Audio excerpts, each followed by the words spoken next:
أشهد أن لا إله إلا الله وحده لا شريك له وأشهد أن محمدا عبده ورسوله أما بعد فأعوذ بالله من الشيطان الرجيم بسم الله الرحمن الرحيم الحمد لله رب العالمين الرحمن الرحيم مالك يوم الدين إياك نعبد وإياك نستعين اهدنا الصراط المستقيم صراط الذين أنعمت عليهم غير المغضوب عليهم ولا الضالين.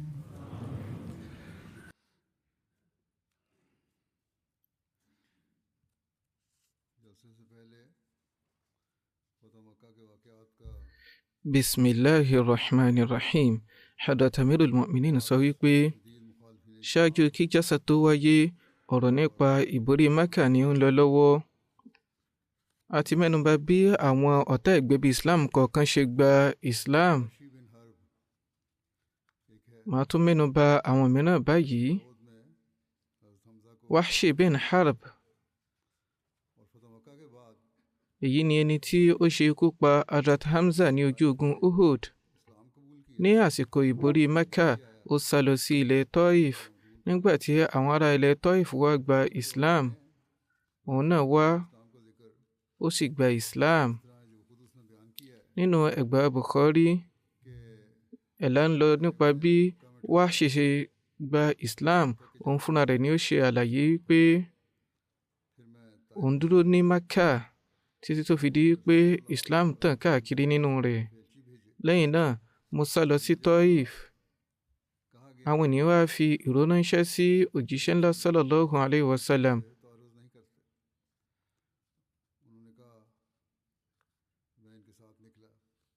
Wọ́n sì jẹ́ kí ó yé mi wípé òjíṣẹ́ ńlá sallallahu alayhi wa sallam lé àwọn tí a bá fi ránṣẹ́ dànù. Wọ́n wípé èmi náà jáde pẹ̀lú wọn tí mo ṣe dé ọ̀dọ̀ òjíṣẹ́ ńlá sallallahu alayhi wa sallam. Nígbà tí òjíṣẹ́ ńlá sallallahu alayhi wa sallam wá rí mi, wọ́n wípé ǹjẹ́ ìwọ ni Wahshi bí? Mo dáhùn wípé bẹ́ẹ̀ ni. Òjíṣẹ́ ńlá sallallahu alayhi wa sallam sọ wípé ìwọ ni ó ṣe ikú pa Hamza bí? Mo dáhùn wípé bẹ́ẹ̀ ni, ohun tẹ́ gbọ́ náà ni ó rí. Òjíṣẹ́ ńlá sallallahu alayhi wa sallam sọ wípé ǹjẹ́ ó wá ṣeéṣe fún ọ kí o fojú rẹ pamọ́ fún mi?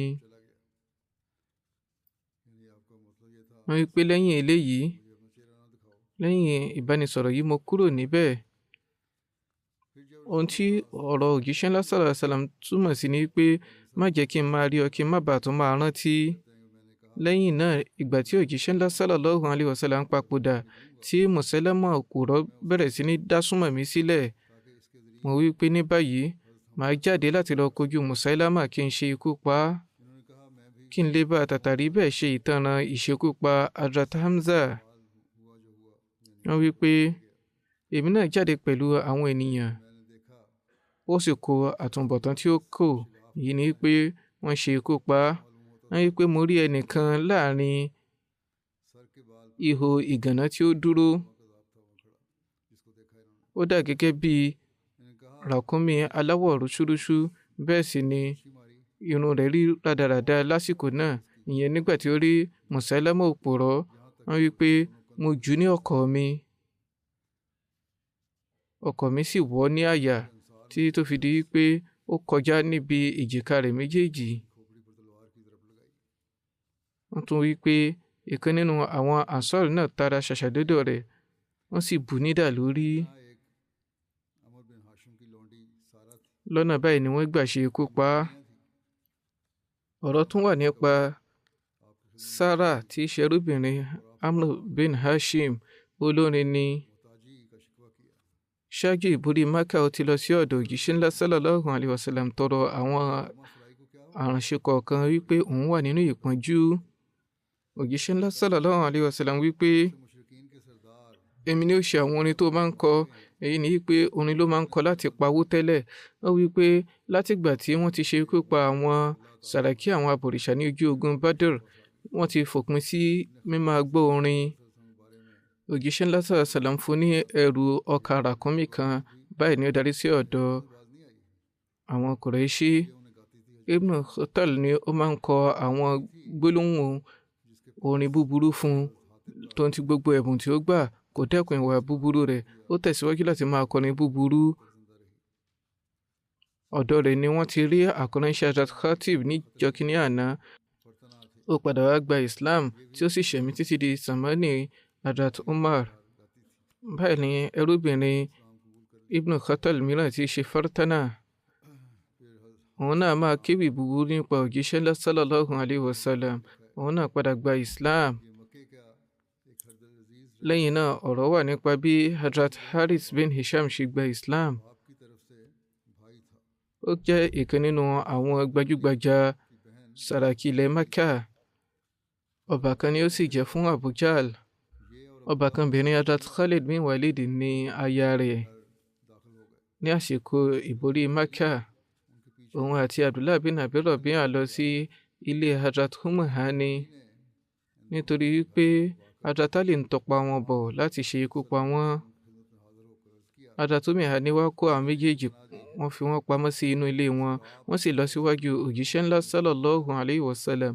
Wọ́n jọ̀wọ́ wípé mo ti fún wọn láàbò. Òjíṣẹ́ ńlá sallallahu alaihi wasallam náà wá wípé wọ́n sọ fún Hazrat Hani wípé ẹni ìwọ bá ti fún láàbò, àwa náà ti fún láàbò. Harith bin Hisham ní ẹ̀là wípé a lo ọjọ́ méjì ní inú ilé ọ̀hún. Lẹ́yìn náà a darí padà sí ilé wa. A máa ń jókòó sí àgbàlá tí ẹnikẹ́ni ò sì ní dá wa láàmú. Hazrat Umar nìkan la máa ń bẹ̀rù. Wọ́n wípé mo fi Ọlọ́run bá ṣẹ̀rí.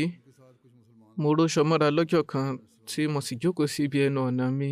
Lójijì ni Hazrat Umar dé wá bá mi pẹ̀lú àwọn mùsùlùmí kọ̀ọ̀kan. Wọ́n sálámọ̀ sí wa, wọ́n sì kọjá lọ.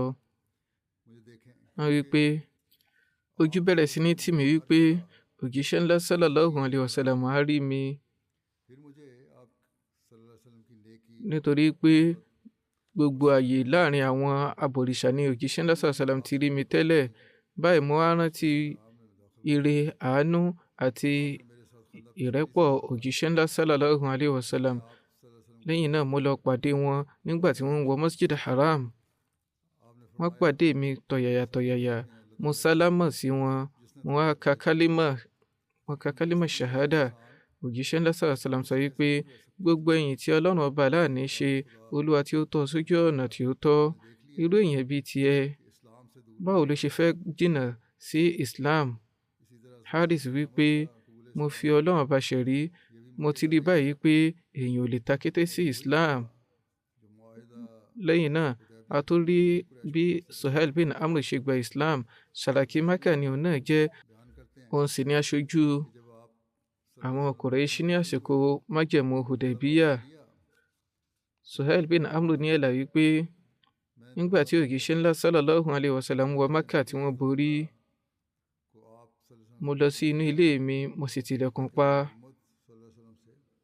Mo fi ọmọ mi Hazrat Abdullah ránṣẹ́ sí òjíṣẹ́ ńlá sallallahu alaihi wasallam láti bá a tọrọ ààbò fún mi lọ́dọ̀ Muhammad sallallahu alaihi wasallam. Ẹ̀rù ń bà mí pé wọ́n lè ṣe ikú pa mí. Hazrat Abdullah lọ síwájú òjíṣẹ́ ńlá sallallahu alaihi wasallam wá wípé eré òjíṣẹ́ Ọlọ́run ọba sallallahu alaihi wasallam, bàbá mi ń tọrọ ààbò lọ́dọ̀ yín. Bó tilẹ̀ jẹ́ wípé wọ́n ti kéde ààbò fún gbogbo ará Mẹ́kà, ṣùgbọ́n àwọn yìí ni àìmọ́tòlù kófùrù, olórí àwọn kèfèrí tí ìdòdì wọn sì le débi wípé ọkàn wọn ò balẹ̀ mọ́. Wọn ò fìgbà kankan níròyé wípé bóyá àwọn ò lè wà láàbò. Látàrí ìwòye ẹ̀mọ̀kan wọn yìí ni ẹ̀rù ṣe ń bà wọ́n káàkiri wípé wọn yóò gbẹ̀san lára wọn lọ́nà kan. Fún ìdí èyí ni Suhail ṣe fi ọmọ rẹ̀ ránṣẹ́ sí òjíṣẹ́ ńlá sallallahu alaihi wasallam lẹ́ẹ̀kan sí i. òjíṣẹ́ ńlá sallallahu alaihi wasallam sọ wípé ó dára, ó wà ní abẹ́ ààbò ọlọ́run ọba Allah, ó lè jáde wá, èyí ni wípé ó lè máa lọ nígboro pẹ̀lú òmìnira. òjíṣẹ́ ńlá sallallahu alaihi wasallam wọ́n sọ fún àwọn sàbí tán ń bẹ lágbo wọn wípé èyíkéyìí nínú yín tí ó bá pàdé Suhail ò gbọ́dọ̀ fojúkójú wò ó. olóye alápọ̀nlé bíi Suhail yìí ò lè jìnnà sí Islam fúngbà pípẹ́. ó ti rí báyìí wípé inú àlámọ̀rí tóun wà tẹ́lẹ̀ kò ní ṣàǹfààní kankan fóun, ìyẹn ipò ìgbàgbọ́. Hazrat Abdullah darí sí ọ̀dọ̀ bàbá rẹ̀, wọ́n sì jẹ́ ìró òjíṣẹ́ ńlá sallallahu alaihi wasallam fún wọn. Suhail wá dáhùn wípé mo fi Ọlọ́run bá ṣẹ̀rí, olóore ni ó jẹ́ nígbà kékeré, bákan náà nígbà tó tún dàgbà tán yìí olóore ni ó tún jẹ́, ìyẹn òjíṣẹ́ ńlá sallallahu alaihi wasallam. Hazrat Suhail jáde, wọ́n máa lọ káàkiri pẹ̀lú ààbò. wọ́n kópa nínú ogun Hunain pẹ̀lú wọn nípò pé wọ́n sì jẹ́ aláìnígbàgbọ́. wọ́n kópa nínú ogun Hunain ṣùgbọ́n wọn ò tí ì nígbàgbọ́ nígbà náà. nígbà tí wọ́n ń darí ní àti ojú ogun Hunain ni wọ́n ti gba Islam nílẹ̀ Jirana. eléyìí jẹ́ ibùsọ̀ 17 sí ìta Makkah ní ojú ọ̀nà Taif. kànga kan ni ó wà láàyè yìí. lẹ́yìn ìgbà tí wọ́n gba Islam tán, ìyípadà ńlá tó jọni lójú ni ó dé bá ìgbésí ayé wọn. àkọsílẹ̀ wà yìí pé nínú gbogbo àwọn sàràkí Kùrẹ́ṣì tí wọ́n gba Islam lásìkò ìborí Makkah, ẹni tó ní àbójútó ìrun, ààwẹ̀ gbígbà àti ìjùsílẹ̀ tí ó lékè jùlọ ni Suhail. kò sẹ́ni tó tayọ rẹ̀. òun ni a máa bú sẹ́kún jùlọ, bẹ́ẹ̀ sì ni a máa ka Al-Qur'ani, a sì máa bú sẹ́kún. Hazrat Abubakar radiyallahu ta'ala anhu ní ẹ̀láyé pé ní àsìkò Hajjatul Wida, mo rí tí Suhail bin Amr dúró síbi ìdúnbú ẹran, ó sì mú ẹran lọ fún òjíṣẹ́ ńlá sallallahu alaihi wasallam.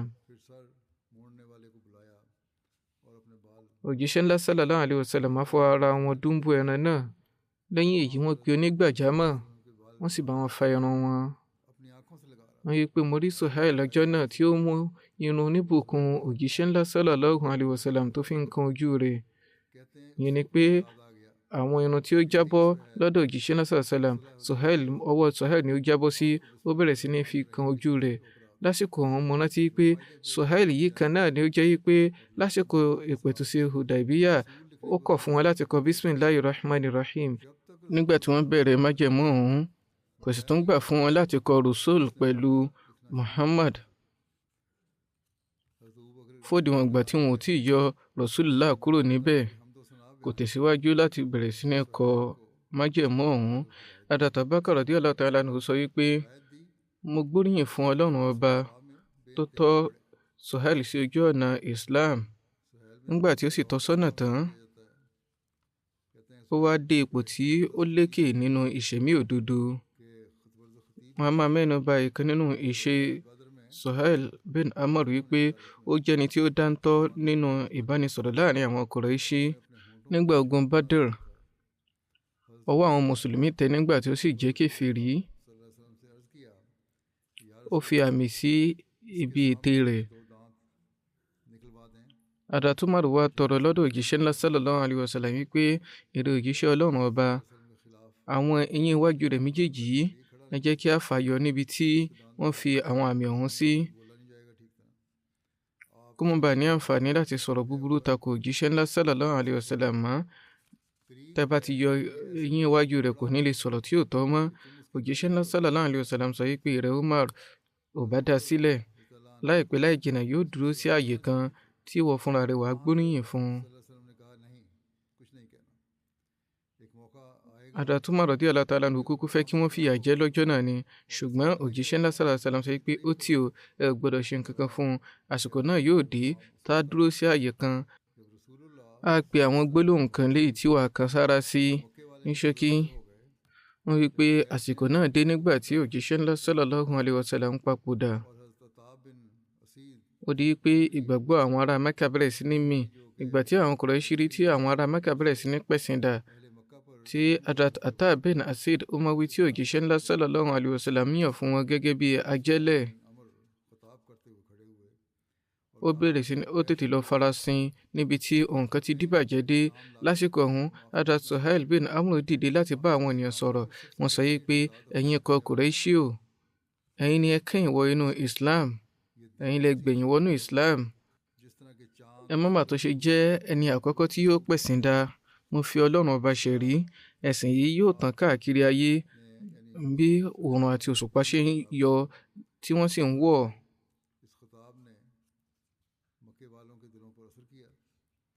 Lẹ́yìn èyí Suhail sọ ọ̀rọ̀ tí ó gùn.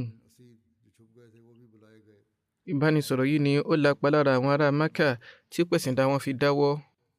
Wọ́n lọ pe Aratata bin Nasir tó náà lọ forí pamọ́ tẹ́lẹ̀.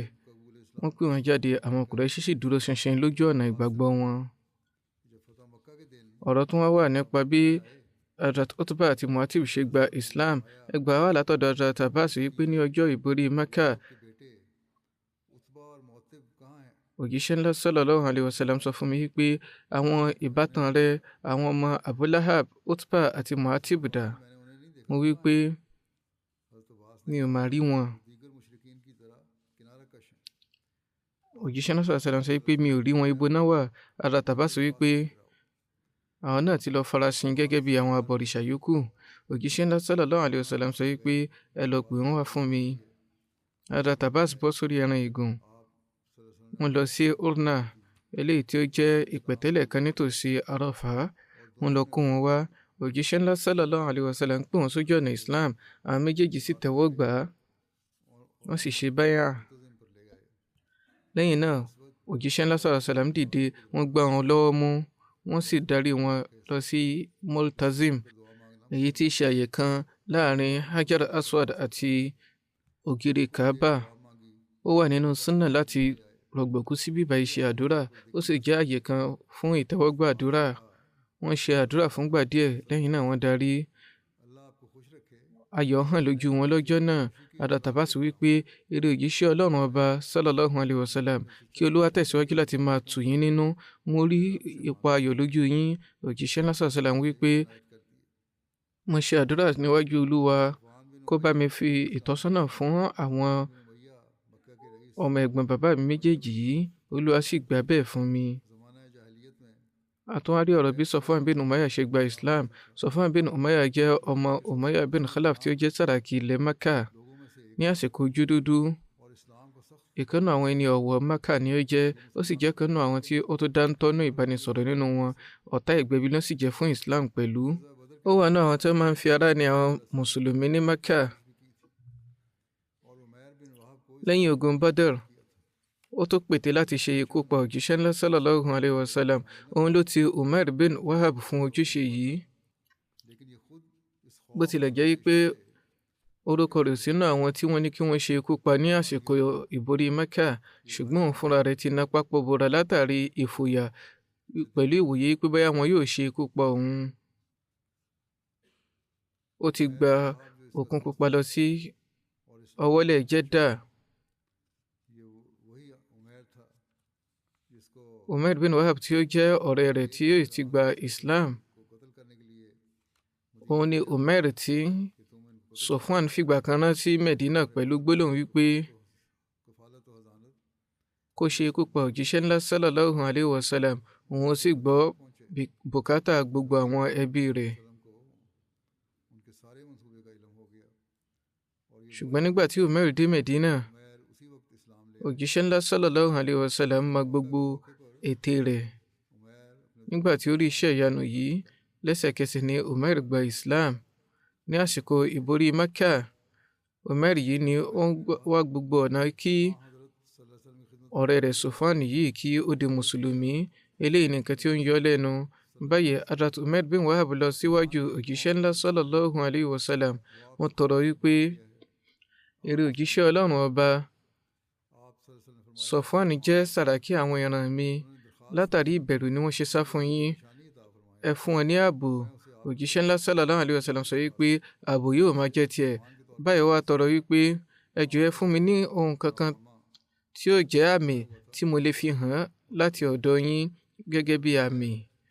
Òjíṣẹ́ ńlá sallallahu alaihi wasallam wá mú láwàní wọn eléyìí tí wọ́n wé lọ́jọ́ náà, wọ́n fi fún un.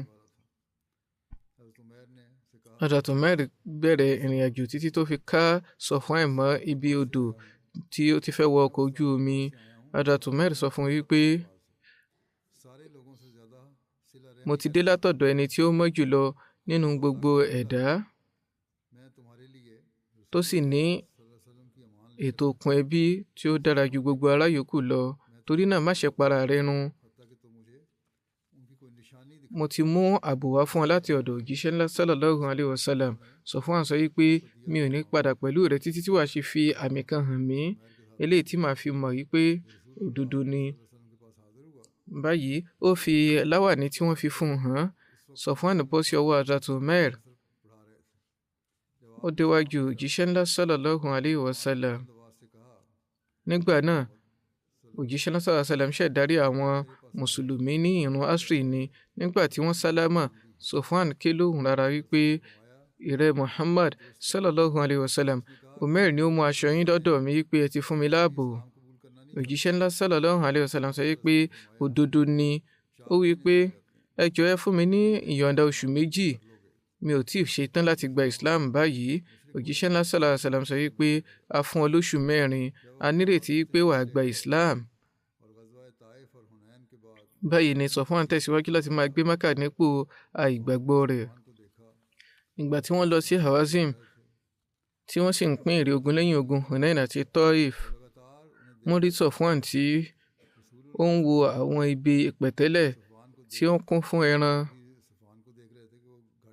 Ó ṣàn tẹjú mọ́ léraléra.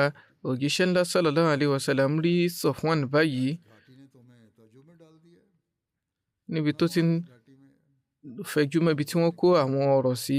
Òjíṣẹ́ ńlá sallallahu alayhi wa sallam sọ wípé ǹjẹ́ ìpẹ̀tẹ́lẹ̀ yìí ni ó jọ lójú ládùúrú wípé owó tó pọ̀ tá a kó jọ síbẹ̀ bí? Safwan dáhùn pé bẹ́ẹ̀ ni. Òjíṣẹ́ ńlá sallallahu alayhi wa sallam sọ wípé sórí ìpẹ̀tẹ́lẹ̀ yìí àti ohun gbogbo tó ń bẹ nínú rẹ̀ ó ti di tiẹ̀, máa kó wọn lọ. Safwan kó gbogbo ohun ìní yìí. Ó wá sọ wípé líláwọ́ òjíṣẹ́ Ọlọ́run ọba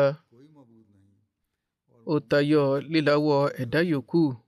Nítorí náà mo jẹ́rìí pé kò sẹ́ni tí ìjọsìn tọ́ sí yàtọ̀ sí Allah, àti pé Muhammad sallallahu alayhi wa sallam ẹrúsìn rẹ̀ ni òjíṣẹ́ rẹ̀ sì ni pẹ̀lú. Ojú ẹsẹ̀ òun náà ni ó ti gba Islam. Safwan papòdà ní Mecca ní ọdún 42 hijira ní sàmánì Hazrat Muawiya. Àwọn kan sọ wípé nígbà sùmọ̀mí àsìkò Hazrat Usman ni ó fi kú ṣẹ̀rí. Ní àsìkò ìborí Mecca, ọ̀pọ̀ àwọn sàràkí tí wọ́n gba Islam ọ̀hún ni wọ́n padà ní ìyípadà ńlá nínú ẹ̀mí wọn. Hazrat Muslim Maud radiyallahu ta'ala anhu mẹ́nubà eléyìí. Wọ́n sọ wípé ní àsìkò kan rí ní sàmánì khilafa Hazrat Umar ṣe àbẹ̀wò sí Mecca. Báyìí àwọn ìkan ìlú tí wọ́n ti wá láti àwọn ìdílé olórúkọ ńlá wá ṣe àbẹ̀wò sí wọn. Wọ́n wá pàdé wọn. Wọ́n ti bẹ̀rẹ̀ sí ní wòye wípé Hazrat Umar mọ bí àwọn ìdílé wa ṣe rí. Ìgbà táwọn fúnra wọn ti wá di olórí báyìí, wọn yóò bọ̀wọ̀ fún àwọn ìran wa, wọn yóò sì dá àwọn ògo wa padà fún wa.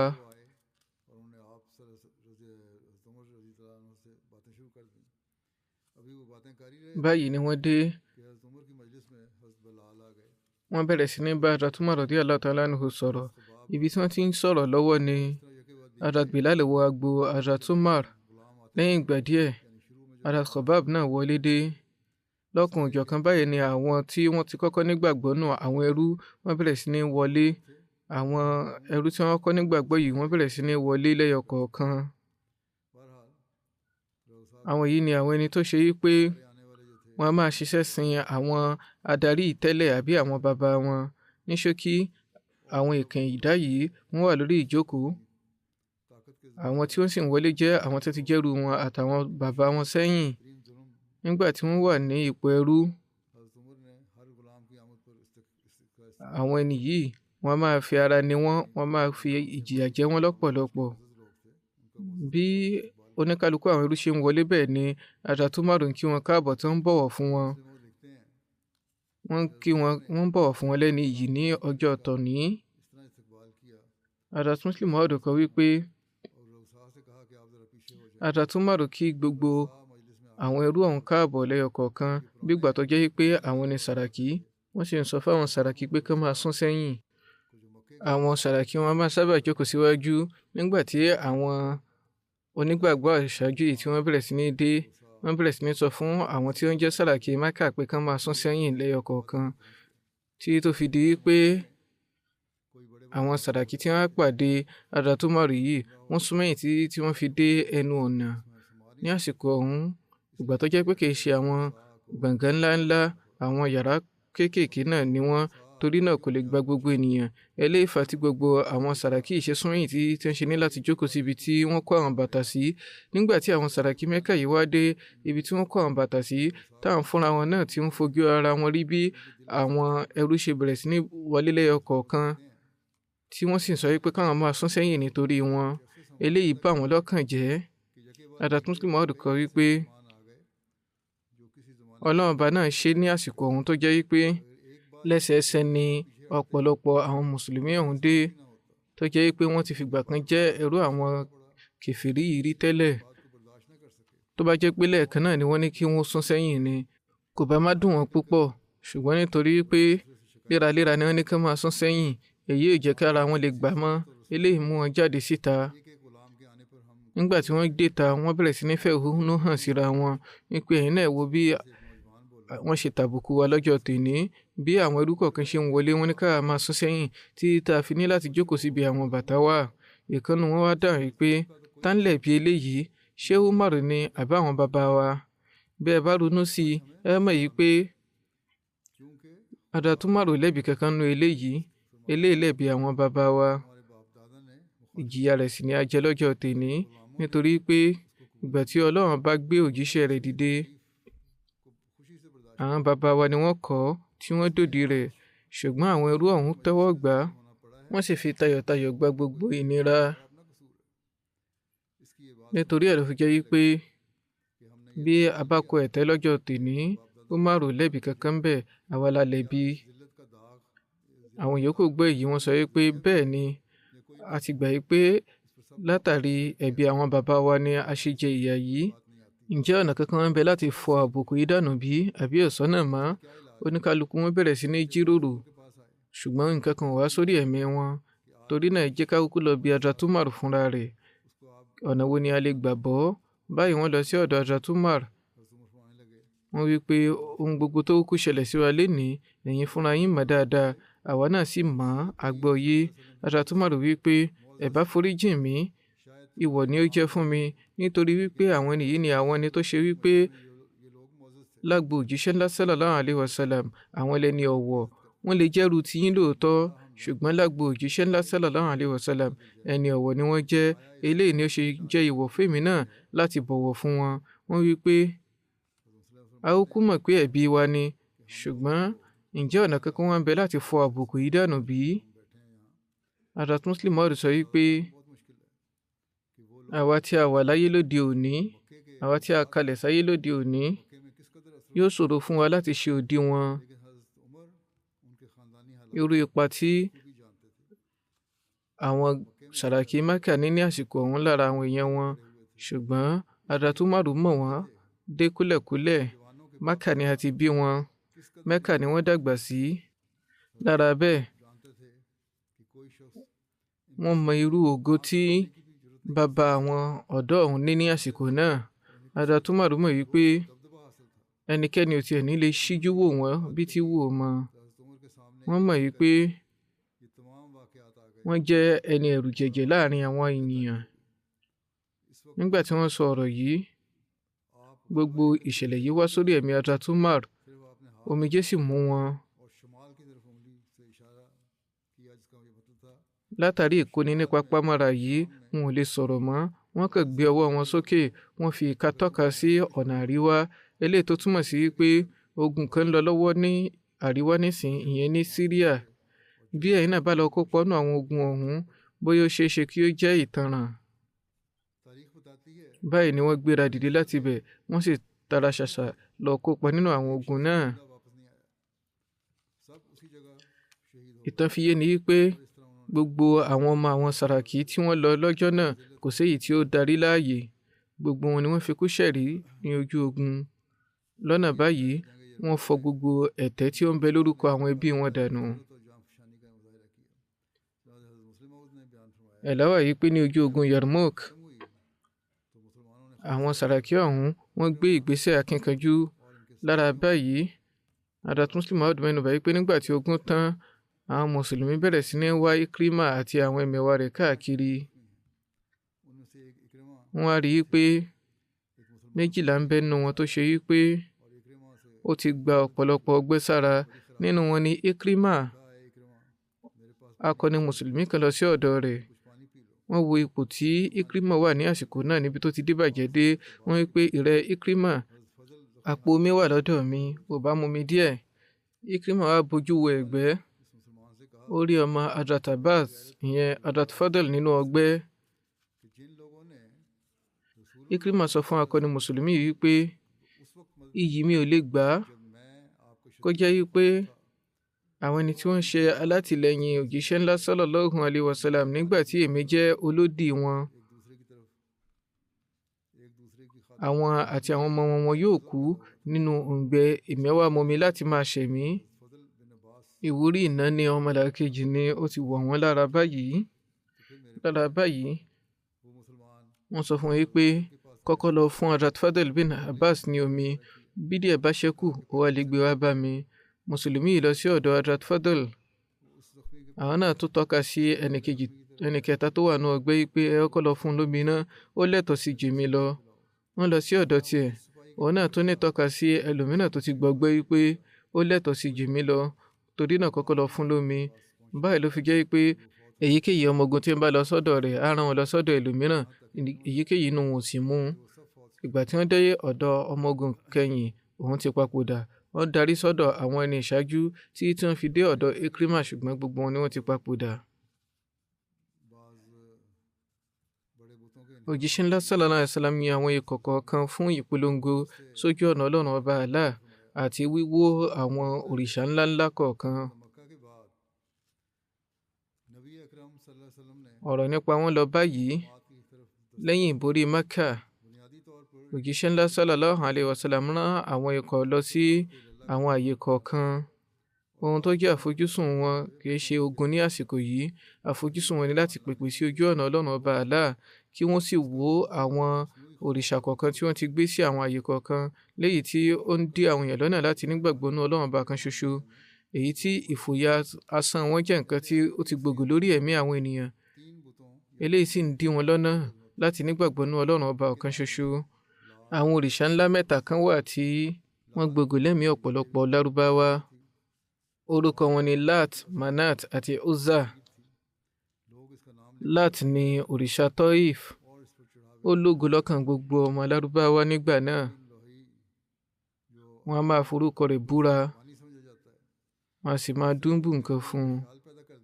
Amr bin Luhai tí wọ́n mọ̀ ní ọ̀dádálẹ̀ ìbọ̀rìṣà nílẹ̀ Lárúbáwá ni ó jẹ́ kí ìwòye yìí wọ ọkàn àwọn èèyàn yìí pé na'udhu billahi Ọlọ́run ọba Allah máa ń bẹ lọ́dọ̀ òrìṣà Lat ní Taif ní àsìkò òjò, a sì máa wà lọ́dọ̀ Uzza lásìkò ẹ̀rùn. Manat ni òrìṣà tí ó ti pẹ́ jù nílẹ̀ Lárúbáwá. Etí òkun ló wà ní Koded, èyí tó wà láàrin Mecca àti Medina. Àwọn Lárúbáwá máa bọ́, wọ́n sì máa gbẹ́bọ fún un. Ó lógo lẹ́mìí àwọn Aus àti Khazraj débi wípé lórúkọ Manat ni wọ́n fi máa lo Arami láti ṣe àpọ́nlé fún un. Wọn ò ní ṣe sáyì láàrin Safa àti Marwa. Nígbà tí wọ́n bá ti parí Hajj, wọn ò ní fá orí wọn. Wọ́n á lọ sí ọ̀dọ̀ Manat, ibẹ̀ ni wọ́n á tó ti fá orí wọn. Ibẹ̀ ni wọ́n á dúró sí. Tí wọn bá sì ti ṣèyí, wọn ò ní wò pé Hajj àwọn ti pé. Uzza ni òrìṣà àwọn Kùrẹ́ṣì tí ó tóbi jù tó wà ní ilẹ̀ Nakhla. Wọ́n ṣe ètò ojúbọ fún pẹ̀lú, níbi tí wọ́n ti máa gbé ẹbọ fún un. Àwọn èèyàn máa sọ wọn ní orúkọ látàrí rẹ̀, wọ́n sì máa fi búra pẹ̀lú. Amr bin Luhai tí wọ́n rí ní ọ̀dádálẹ̀ ìbọ̀rìṣà ńlẹ̀ Lárúbáwá ni ó ti fi àwọn èròkérò ọ̀hún sí ẹ̀mí àwọn ènìyàn. Látara èyí, àwọn ènìyàn máa bẹ̀rù wọn lọ́pọ̀lọpọ̀, wọ́n sì máa pọ̀ wọ́n pẹ̀lú, gẹ́gẹ́ bí mo ṣe sọ ní ìṣáájú. wọ́n ní òye pé nàwọn tóbi là ọlọ́run ọba máa wà lọ́dọ̀ àwọn òrìṣà ọ̀hún ní ìgbà ọ̀tọ̀ọ̀tọ̀. ní ṣókí èyí ni àwọn ìwòye tí wọ́n ní. ògo Uzza sì gbìnlẹ̀ lọ́kàn àwọn èèyàn débi pé bí wọ́n ṣe máa ń mú ẹ̀bùn láti rúbọ níwájú Kaaba náà ni wọ́n máa ń bọ̀ lọ sí iwájú Uzza náà pẹ̀lú. òrìṣà yìí kan náà ni Abu Sufyan pè nígbà tí ó fẹ́ yọ ayọ̀ ìborí ní ogun Uhud tó fi ń sọ yìí pé inna lana Uzza wala Uzza lakum, pé àwa ní Uzza ẹ̀yin ò ní Uzza kankan. lọ́nà báyìí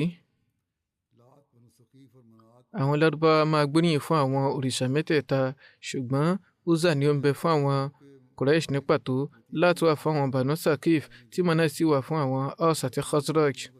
níwòye àwọn Lárúbáwá abo làwọn òrìṣà mẹ́tẹ̀ẹ̀ta yìí. Al-Qur'ani mẹ́nu bà àwọn mẹ́tẹ̀ẹ̀ta yìí pé afara'aytumul Lata wal Uzza wa Manata thalithata al-ukhra alakumuz zakaru wa lahul untha tilka idhan qismatun dhiza in hiya illa asma'un sammaytumuha antum wa aba'ukum ma anzala Allahu biha min sultan in yattabi'una illa adh-dhanna wa ma tahwa al-anfusu wa laqad ja'ahum min rabbihimul huda. ẹ wá wòye sí Lat àti Uzza níbí. ǹjẹ́ báyìí ni ó rí fún wọn àti Manat eléyìí tí í ṣe kẹta wọn? ǹjẹ́ ọkùnrin ń bẹ fún yín, obìnrin wa ń bẹ f'Olúwa bí? eléyìí jẹ́ ìpín kan tí ò tọ́. orúkọ lásán ni àwọn eléyìí jẹ́ tí ẹ̀yin àti àwọn baba ńlá yín fi lẹ̀, àfẹ̀jẹ́ bẹ́ẹ̀ kò jámọ́ kankan. Olúwa ò fi ẹ̀rí kankan gbé wọn. èròkérò ẹ̀mí àti ìfẹ́kùfẹ́ ọkàn ni wọ́n jẹ́ fún yín. ìró sì ti dé láti ọ̀dọ̀ Olúwa fún ìtọ́sọ́nà wọn, ṣùgbọ́n wọn ò gbọ́ àgbọ́yé. ní ṣókí, gẹ́gẹ́ bí a ṣe sọ,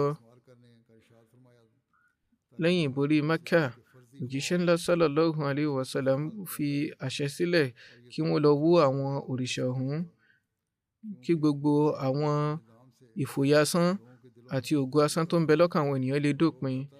ìpinnu yìí sì jẹ́ eléyìí tí ó jẹ́ oníbùkún, nítorí pé látàrí bí wọ́n ṣe wó wọn, gbogbo ìfòyà asán eléyìí tó ń bẹ lọ́kàn àwọn ènìyàn bẹ̀rẹ̀ sí ní dópin. wọ́n á mọ̀ dájú pé ìgbàgbọ́ náà Ọlọ́run ọba kan ṣoṣo ni ó tọ́, eléyìí tí òjíṣẹ́ ńlá Muhammad sallallahu alayhi wa sallam fi fún wa. báwo ni wọ́n ṣe wó wọn?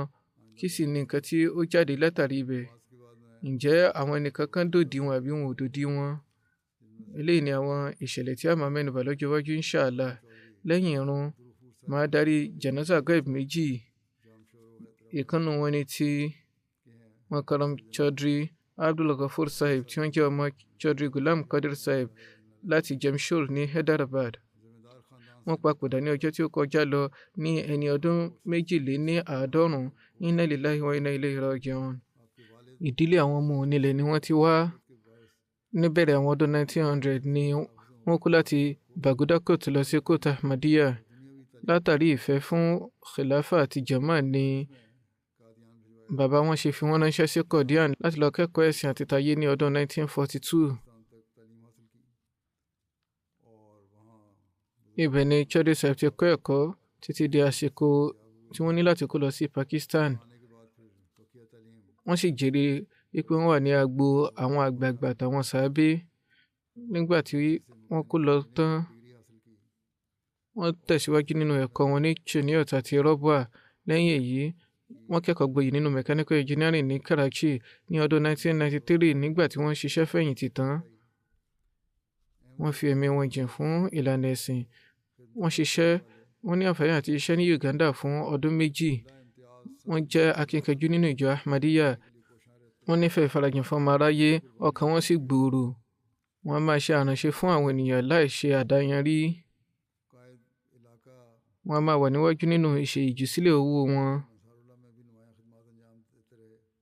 wọ́n fìgbà kan jẹ́ Qaidi Laka, tí wọ́n sì tún ṣiṣẹ́ takuntakun nínú ẹ̀ka Ansarullah pẹ̀lú. fúngbà pípẹ́ ni wọ́n ti jẹ́ alákòóso Umrah Amma ní Hyderabad. Hadrat Khalifatul Masih kẹrin yàn wọ́n ní Amiruddin Nawab Shah àti Nashra Feroz. Wọ́n sì bójútó ojúṣe yìí dé kúlẹ̀kúlẹ̀. Wọ́n sì ní olóògbé jẹ́ ọmọkùnrin 3 àti ọmọbìnrin 5 ni ó gbẹ̀yìn wọn. Ọmọbìnrin kan Humaira Saiba sọ wípé ìfarajìn fún ọmọ aráyé ni wọ́n máa pè ní ìṣúra wọn. Wọ́n rí gẹ́gẹ́ bí ọ̀nà kan tó dájú láti rí ìyọ́nú Ọlọ́run ọba. Ọ̀gọ̀ọ̀rọ̀ àwọn Ahmadi àtàwọn tí wọ́n ṣe Ahmadi ń bẹ tó jẹ́ wípé àwọn ni wọ́n máa bá wọn gbọ́ bùkátà wọn.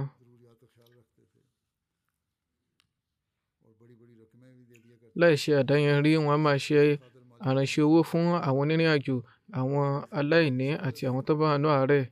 Wọ́n sì máa fún wọn ní owó ńláńlá. Wọ́n lẹ́mìí ìjùsílẹ̀ àti ìfarajìn fún jàmáà. Nígbà tí Hadrat Khalifatul Masih kẹta tí wọ́n pèpè fún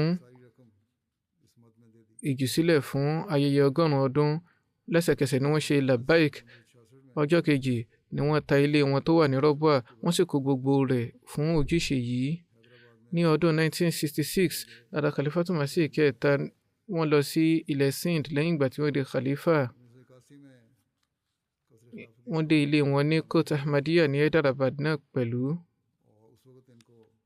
Ní ọdún 1981, nígbà tí wọ́n ń kọ́ Qasri Khilafat lọ́wọ́ ní Rọ́bùà. Lásìkò ọ̀hún, àwọn ìjọba fún wọn ní iṣẹ́ kan láti lọ ṣe ní ilẹ̀ adúláwọ̀.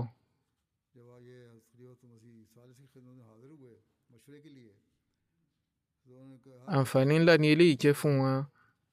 Nígbà tí wọ́n lọ sí ọ̀dọ̀ Hadrat Khalifatul Masih kẹta láti gba ìwòye wọn, wọ́n fún wọn láṣẹ wípé ò ní lọ síbẹ̀ báyìí, fìyẹn sílẹ̀, à ń kọ́ Qasri Khilafat lọ́wọ́, nítorí náà wà ní láti bójútó òrùlé rẹ̀.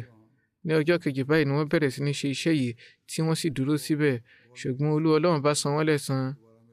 Lẹ́yìn ìgbà tí wọ́n parí eléyìí tí wọ́n darí, iṣẹ́ yìí kan náà tí ìjọba fẹ́ fún wọn, wọ́n tún padà fi fún wọn. Wọ́n á wí pé ìbùkún khilafa ni eléyìí jẹ́.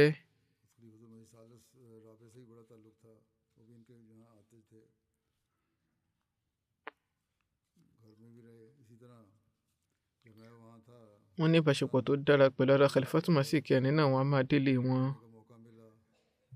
Bákan náà, ọdún ní nígbà tí èmi náà wà ní Pakistan, mo ní àǹfààní láti ṣe àbẹ̀wò sí ilé wọn, tí mo sì ní àǹfààní àti gbé ilé wọn pẹ̀lú. Wọ́n jẹ́ ẹni tó mọ ìgbàlejò ṣe. Nígbà kan, mo ní láti ṣe ìrìn àjò ní òru tí nǹkan sì fi bẹ́ẹ̀ rọgbọ ní Sindh. Wọ́n sọ wípé màá mú yín lọ. Ọ̀pọ̀ òjò àti àgbàrá ti kún ní àsìkò ọ̀hún. Síbẹ̀ náà, wọ́n mú mi dé ibi tí màá dé. Mo sọ fún wọn pé kí wọ́n lo òru níbẹ̀, kí wọ́n darí nígbà tílẹ̀ bá mọ́, kí wọ́n má dà lọ. Wọ́n wí pé ó tì, wọ́n wọnú ọkọ̀ wọn. Òru yìí náà ni wọ́n tẹ̀síwájú. Akínkanjú ẹ̀dá ni wọ́n jẹ́.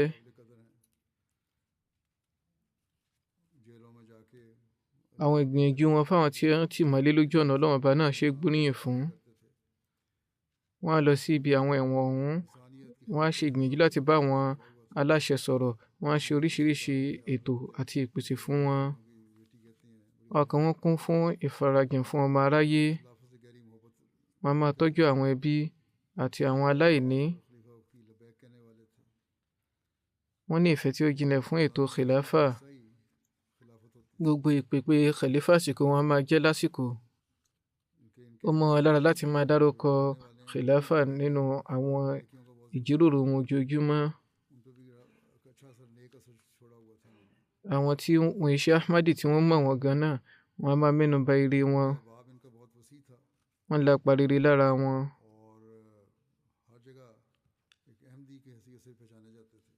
Agbo ìdọ́rẹ̀ẹ́ wọn gbòòrò lọ́pọ̀lọpọ̀. Gbogbo àyè sí ni àwọn ènìyàn ti mọ̀ wọ́n ní Ahmadi. Wọ́n ní ìbáṣepọ̀ tó dára pẹ̀lú àwọn oníṣẹ́ ìjọba àti àwọn olóṣèlú tí ó ń bẹ nílẹ̀ Sindh. Wọ́n máa fún wọn ní àwọn àlùkùránì tí jàmáà tẹ̀ pẹ̀lú. Gbangba báyìí ni wọ́n máa polongo jàmáà. Nígbà mìíràn wọ́n á tún mú wọn wá sí Rọ́bùà pẹ̀lú.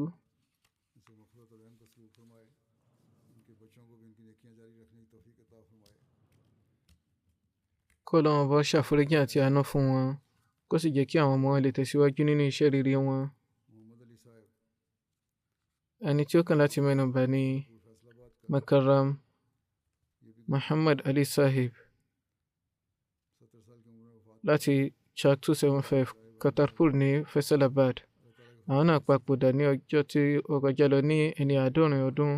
Inna lillahi wa inna ilayhi raji'un. pẹ̀lú kí Ọlọ́run bá mú sí ni wọ́n jẹ́. ọmọkùnrin 3 àti ọmọbìnrin 5 náà gbẹ̀yìn àwọn náà. ọmọkùnrin wọn kan jẹ́ Mubalik Silsila tó wà ní Lusaka ní Zambia báyìí. wọ́n wá sí Jasasalana UK.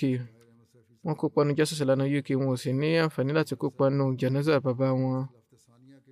ọmọ wọn yìí Tahir Ahmad Saib tó jẹ́ Mubalik sọ wípé nípìnlẹ̀ṣẹ̀ Khilafa ẹlẹ́ẹ̀kejì ni Ahmadiyya wọnú ẹbí bàbá wa nígbà tí bàbá wọn Musa Saib wọ inú jama. olóògbé a máa mójútó ìran àti ààwẹ̀, wọn máa kí tàjú dédé, wọ́n léyàn ọ̀yàyà, wọ́n ní ẹ̀kọ́ mára, wọ́n sì ní ìfarajìn fún ọmọ aráyé. wọ́n máa pàdé àwọn èèyàn pẹ̀lú ìrẹ́pọ̀, wọ́n jẹ́ oníwà rere, bẹ́ẹ̀ sì ni wọ́n ní ìfarajìn tí ó tọ́ fún ètò khilafa lórí gbogbo ìgbésẹ̀. wọ́n á kọ́kọ́ kọ ránṣẹ́ láti tọrọ àdúrà khalifa àsìkò.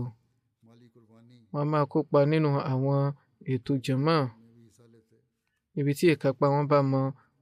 wọ́n rí i pé wọ́n kópa nínú àwọn ìjùsílẹ̀ owó.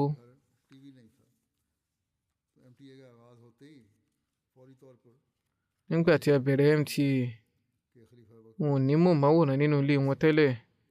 kété tí MTA bẹ̀rẹ̀ báyìí ni wọ́n lọ ra mọ̀máwòrán sí inú ilé kí wọ́n lè bá máa ní àǹfààní àti tẹ́tí gbọ́rọ̀ khalifa àsìkò tààràtà. wọ́n wí pé mi ò lè rántí ìpèpè kan látọ̀dọ̀ khalifa àsìkò tí bàbá ò kópa nínú rẹ̀. wọ́n jẹ́ aláàánú sí àwọn tí wọ́n ṣe Ahmadi náà pẹ̀lú ibi iléeṣẹ́ tán ti ń ṣiṣẹ́. wọ́n ṣe àránṣe fún ọ̀pọ̀lọpọ̀ àwọn tí wọ́n ṣe Ahmadi láti ríṣẹ́ níbẹ̀. ṣùgbọ́n gẹ́gẹ́ bí ó ti máa ń wáyé látọ̀dọ̀ àwọn tí wọ́n ṣe Ahmadi ọ̀hún,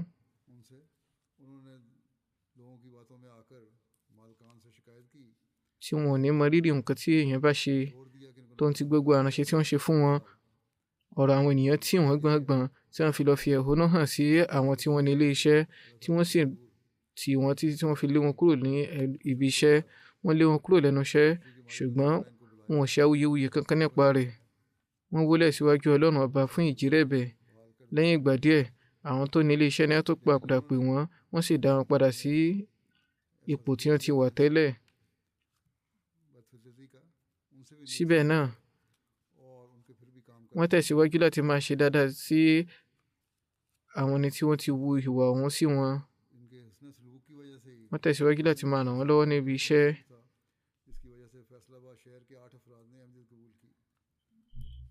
wọ́n rí pé ìwà rere wọn yìí ló jẹ́ ìpolongo ní Faisalabad tí